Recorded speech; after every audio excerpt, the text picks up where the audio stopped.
रोज सकाळी उठल्यावर महिलांनी हे 3 कामे करावीत. हे 3 कामे केल्याने घरात शुभता येईल, लक्ष्मीचा वास होईल, बरकत राहील आणि काही दिवसातच तुम्हाला फरक तुमच्या घरात नक्की जाणवेल.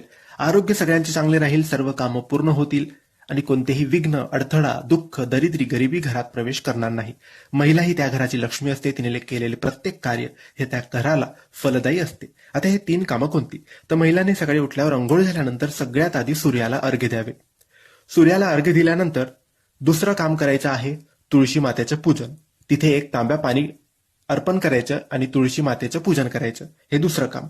तिसरं काम आहे ते म्हणजे जेव्हा आपण सूर्याला अर्घ्य देऊ आणि बाहेर तुळशीला जल समर्पित करू, अर्पित करू, तेव्हा घराच्या आत येऊ, तेव्हा आपल्याला घराच्या आत येण्याआधी उंबरठ्याचे पूजन करायचं आहे आणि त्याला हळदी कुंकू टाकून, अक्षत टाकून त्याचे पूजन करायचे आहे. आधी उंबरठा स्वच्छ धुवून मगच पूजन करायचं. हे 3 कामे नक्की रोज करा.